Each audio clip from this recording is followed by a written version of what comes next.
আমি এটাই বুঝেছি, আমার বুঝ আর কি, আপনারা নিতে বাধ্য না। মাথার মধ্যে শয়তান হিসু করে দিয়েছে, হিসু করেছে বলে এখন এই হিসুগুলো আগে দূর করতে হবে, না হলে বুঝবে না। কেন?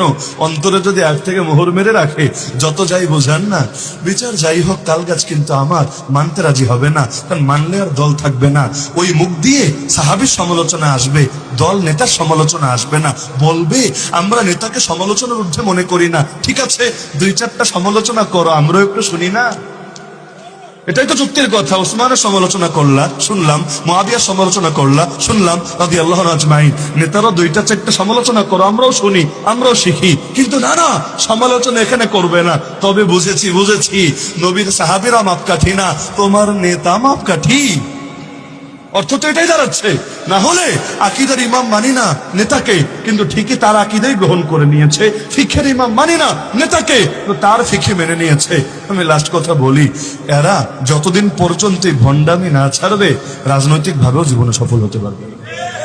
এই বাংলার জমিন যতই ষড়যন্ত্র করা হোক, আলেম ওলামা এই দেওবন্দি ধারার সঙ্গে সম্পর্ক রাখে।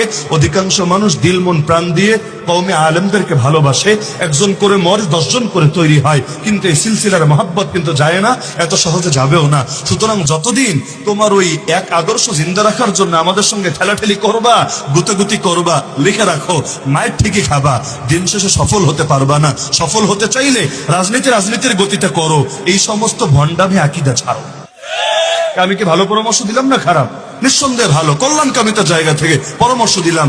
আকীদার দল তো না, রাজনীতির দল, তো রাজনীতির গতিতে করো, ঐক্য হবে। আমরা ঐক্য করতে রাজি আছি, কারণ এই ভ্রান্ত সমস্যাগুলো বাদ দিলে ঐক্য করতে সমস্যা কোথায়? কিন্তু ওই সমস্যা নিয়ে আবার এসে বলবো ঐক্য করে না, কিসের উপরে ঐক্য করে পাগলা? বাতিলের উপর কখনো ঐক্য হয় না। কথা ক্লিয়ার?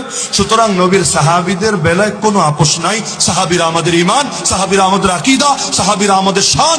আমরা শানের রিসালাত হেফাজতের জন্য জান দিতে জানি, শানে সাহাবা হেফাজতের জন্য নিজেদেরকে কোরবান করতে জানি। আল্লাহ নবীর সাহাবীদের পক্ষে বলার জন্য, যদি আমাদের স্ত্রীরা বিধবা হয়, হবে। আমাদের মায়ের কোল খালি হয়, হবে। আমাদের সন্তান এতিম হয়, হবে। আমার বাপের চোখ থেকে পানি ঝরবে। কিন্তু তাই বলে নবীর সাহাবীদের শানে আমরা কিছুতেই বাতিলের আঘাত আসলে মুখ বন্ধ করে রাখতে পারি না।